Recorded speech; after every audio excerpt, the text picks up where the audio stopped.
As we've been reporting, President Trump has appeared to change his tune on the release of the Epstein files after members of his own party started to go against his effort to oppose their release. The files have been a major point of contention, even among the president's most fervent supporters.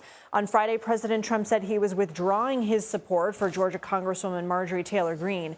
Greene says she has been receiving death threats after she criticized members of her own party for voting against the release of the Epstein files. For more, let's bring in CBS News Chief Washington analyst Robert Costa. Thank you so much for being here. President Trump has long confronted and re-examined the pillars that once defined conservatism. So with that in mind, chasms among the party, they're nothing new. But what is unique about this moment?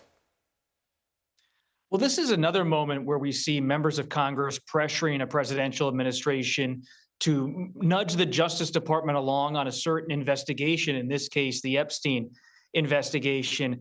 And for so many presidencies, it's not just about Republican or Democrat. This is a dynamic that often confronts those who are commander in chief. Think about President Biden. Just a few years ago, there was a clamor among some Democrats to do more in terms of prosecutions of former President Trump and his allies regarding classified documents and their usage about the conduct of many people on January 6, 2021, around the Capitol attack and the insurrection effort.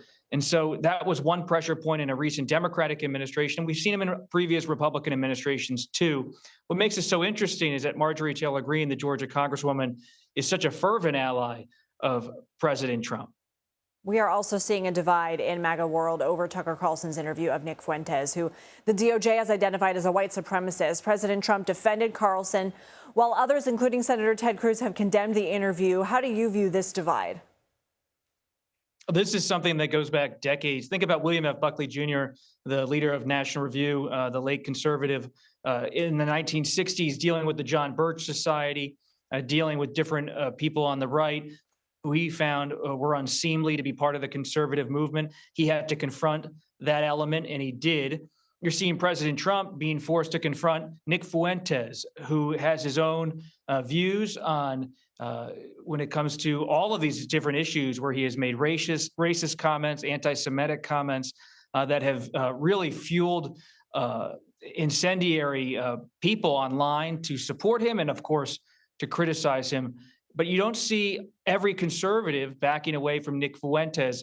And this gets to some of the tension right now in the GOP about how to handle some of these voices, having an engagement with them versus putting them in a silo and, in a sense, ostracizing them from the right. The tension point is to how to handle it.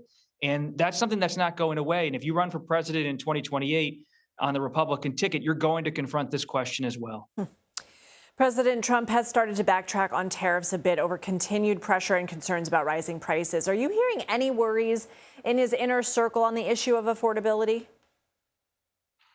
Well, it's an interesting point you made about trade. There's certainly concern among some in the broader Trump orbit about President Trump's commitment to tariff policy. But so few people are willing to confront him in a major way politically on this, because they know this is an issue that goes back decades for President Trump. He is someone who has always been committed to a protectionist trade policy. So they are nudging him, though, privately, I'm told by several sources, to talk more about affordability. So it's not actually that surprising, even though he has been very critical of the New York mayor-elect, Zohran Mamdani.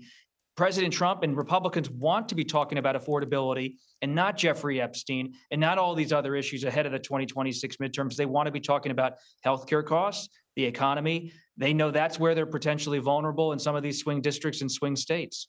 Robert Costa, thanks for joining the Daily Report. Thank you.